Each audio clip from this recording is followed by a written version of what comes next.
La deuxième lecture, qui est un extrait de Saint Paul apôtre aux Romains, chapitre 13. Comme ça, vous pourrez le relire à la maison. Chapitre 13, Romains, les versets 11 à 14. L'apôtre Saint Paul, il nous dit, l'heure est venue, c'est le moment de sortir de notre sommeil. Car le salut est plus près de nous maintenant qu'il n'était avant les gens qui nous ont précédés. C'est logique. Puisqu'il vient vers nous, il est déjà venu, il est venu dans l'autre sens, il va revenir dans ce sens. Et nous sommes maintenant au milieu. Mais bon, donc le salut est proche de nous. Et il nous dit, il faut sortir de notre sommeil. Puis comme l'apôtre, c'est quelqu'un qui est bon, qui veut qu'on comprenne bien ce qu'il dit, il dit les choses qui font que nous pouvons nous endormir. D'abord, pourquoi vient le sommeil? Vous allez me dire, c'est un rythme normal, naturel. Mais on dort normalement pour pouvoir se réveiller, pour mieux se réveiller et en forme. Mais ça, c'est le sommeil matériel. Le sommeil dont parle l'apôtre est un sommeil spirituel. On peut s'endormir par fatigue, par découragement, parce qu'on n'a plus envie de rien faire. Mais pourquoi? Il y a un agent qui est bien content qu'on dorme de ce sommeil spirituel-là. C'est le malin. C'est Satan. Il veut que tu sois endormi pour ne pas accueillir l'amour de Dieu dans ton cœur et dans ta vie. Alors l'apôtre nous dit, revêtons-nous des âmes de la lumière. Ah, donc il pose un diagnostic, il nous prévient de quelque chose, il nous en donne les moyens pour pouvoir être en veille. Et vers la fin de cette péricope-là, il nous dit que comme on le fait, on a tendance à le faire en plein jour, vivons sans orgie, ni beuverie, sans luxure, ni débauche, sans rivalité, ni jalousie. Voilà quelques éléments qui contribuent à nous endormir spirituellement. Maintenant, vous allez me dire, oui, mon père, on n'a pas très bien compris encore. Et vous avez raison. Je vais traduire en langage moderne. Les orgies et les beuveries, c'est le fait de manger, pas pour vivre, mais de se mettre à vivre pour manger. Ça s'appelle de l'hyperconsommation. Nous sommes dans une culture de plus en plus où on veut nous endormir par le ventre. Je suis cru pour que ça passe bien. On veut nous endormir par le ventre. Et on crée même des journées artificielles pour nous pousser à aller acheter. Je ne veux pas prononcer ces journées pour même pas faire de la pub en fait. On vous dit allez acheter.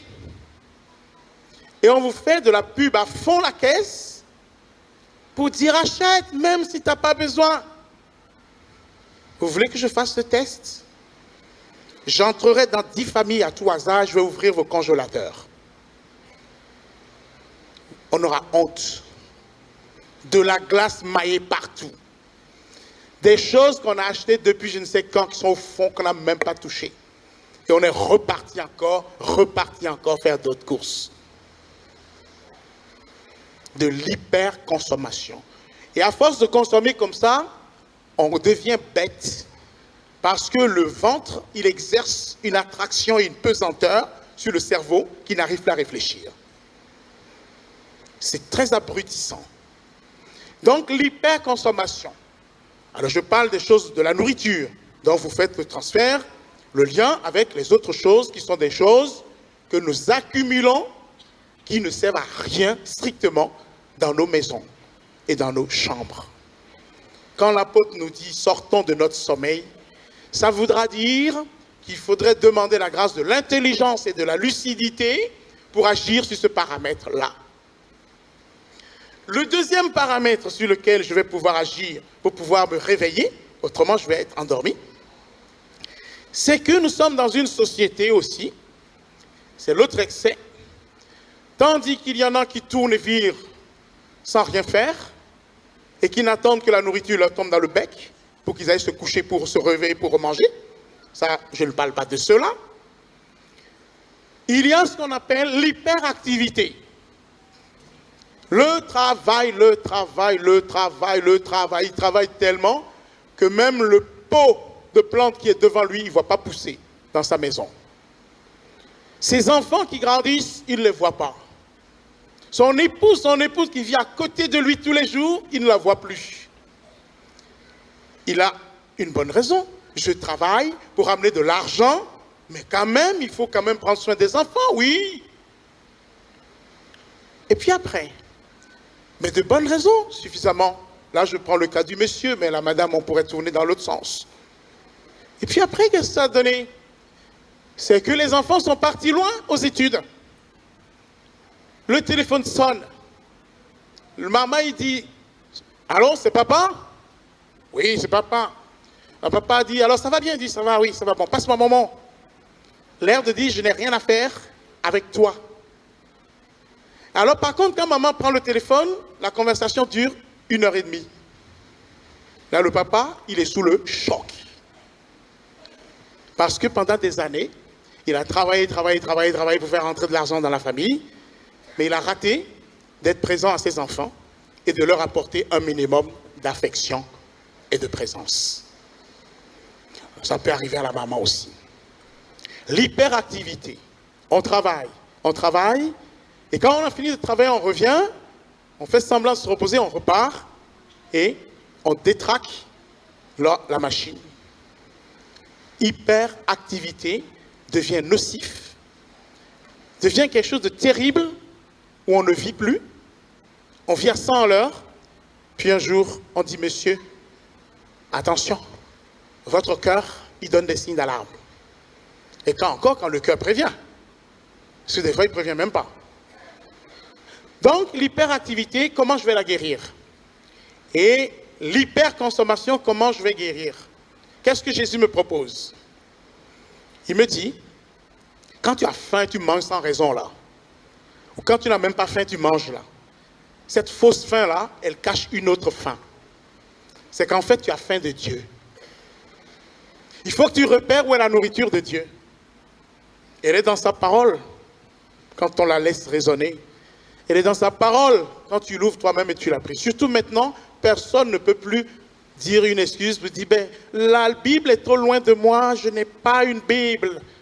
Je vais vous poser la question, qui sont ceux qui ont un portable dans cette assemblée-là? Pas la peine de lever la main. Non, non, lève pas. Je sais que c'est au moins 98% qui ont un portable. Les bons? Ok, le matin, quand tu te réveilles, tu cliques sur notre ami dont je ne vais pas prononcer le nom pour ne pas lui faire de la pub. Tu cliques, et puis après, qu'est-ce que tu fais? Évangile du jour. Qu'est-ce que tu trouves? Clique. La parole du jour.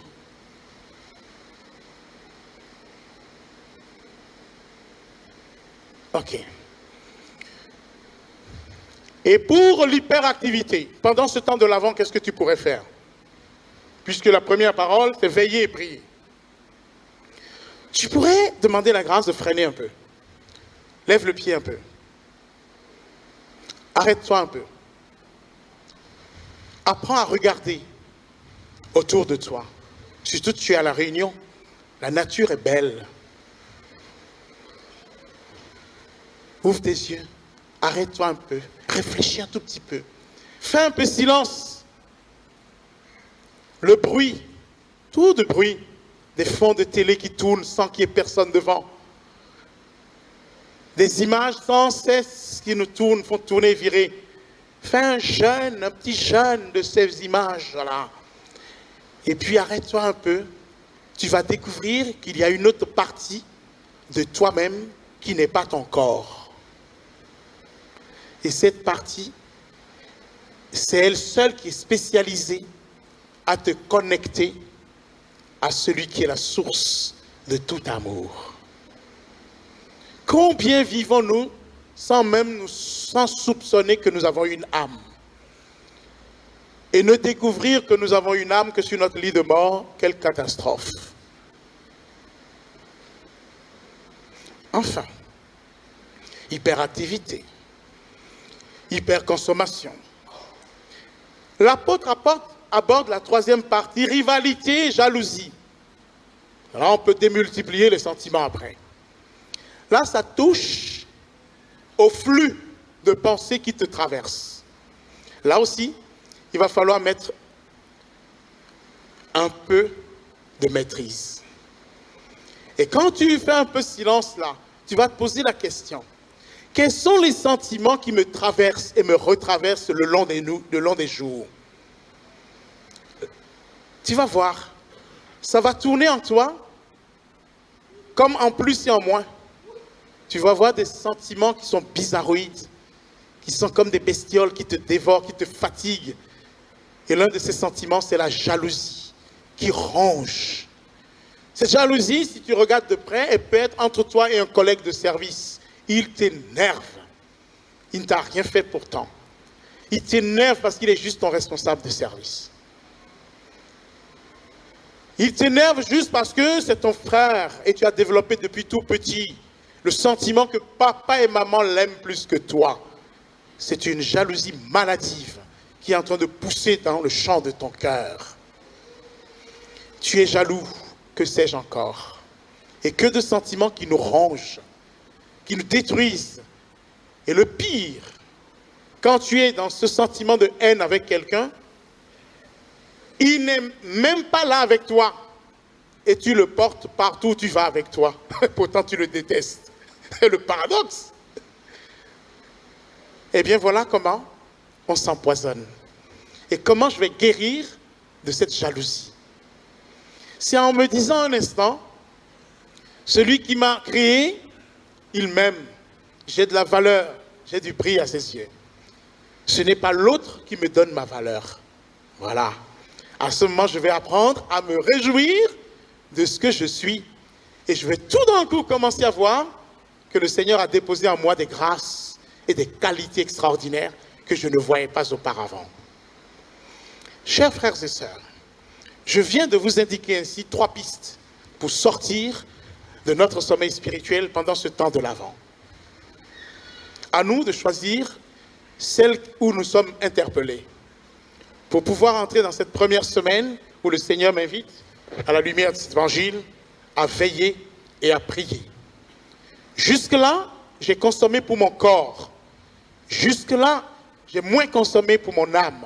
Alors que ce temps de l'Avent puisse devenir une occasion, c'est un temps de grâce pour moi, pour apprendre à nourrir mon âme, à nourrir mon esprit.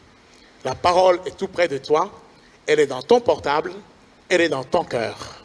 Il suffit simplement que tu veuilles bien manger cette parole qui est nourriture pour toi.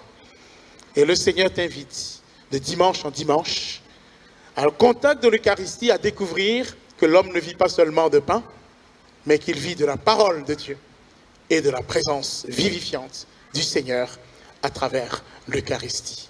Jusqu'au jour où nous retrouverons face à face avec lui dans le bonheur éternel.